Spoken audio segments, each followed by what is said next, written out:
So, how much equity should you give a co-founder?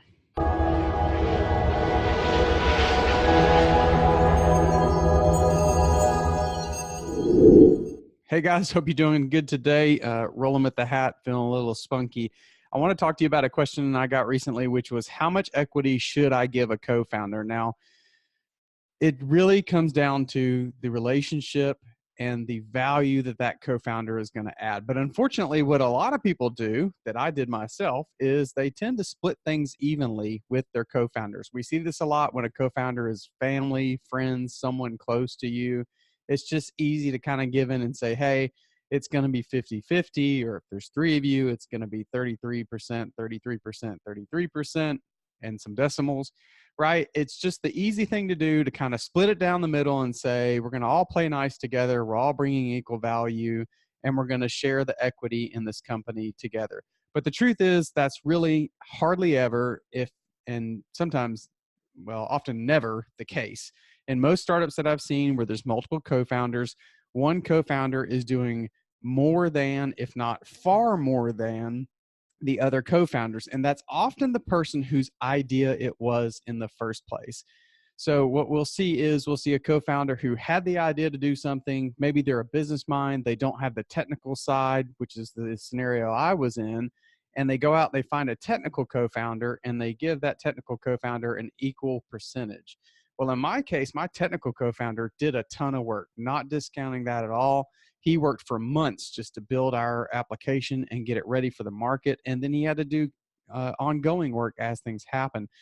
But I was providing all the capital to fund the business. I was providing the idea. I was doing all the marketing. I was doing all the networking. I was doing all the sales. Well, my brother was also involved. He was doing some of the sales, but I was doing a vastly larger amount of effort in trying to grow our startup than even my technical co-founder was. Yes, he had a condensed, very focused period of months where he had to do some work, and I was kind of just sitting back waiting.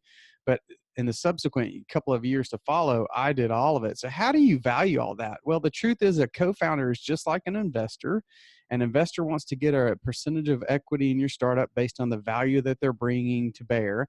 And you can use a similar approach to figure out what kind of value a startup co-founder should get. So one of the things you can do is estimate their weekly, hourly effort, put a dollar value on those hours that they're going to invest, and then calculate that over time to figure out in a year's worth of time what kind of value they would bring.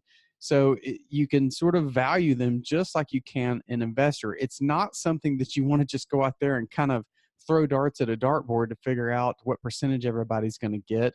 And also, just split it down the middle like I talked about before. So treat co-founders, whether they're friends, family, or someone you don't know, just like an investor, and try and come up with some sort of valuation for the time they're going to put into your startup. Now, one of the things I also want to encourage you to do when it comes to giving equity to a co-founder is be sure you vest those shares. We can talk about that at a later date, but the quick idea is that they don't immediately earn all their shares the day you sign the deal with them. They have to earn them over time through some milestones. That's how you protect yourself as a founder. So just be thoughtful when you're bringing on co-founders. There are other ways to go about doing these things. If you do feel the need to give a co-founder equity in the startup, there are other ways to do it. You could just bring them on as an employee if you have the capital to pay them.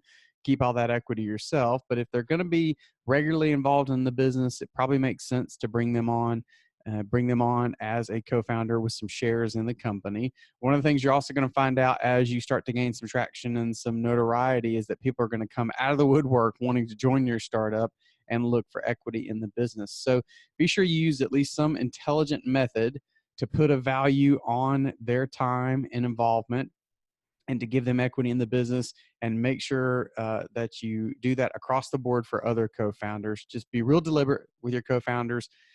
Maybe the best way to do it is possibly just to put a value on their time and look at how much time you're also going to be putting in, and then use that to come up with a formula for a split. Hope that information helps you. Have a great day. Take care.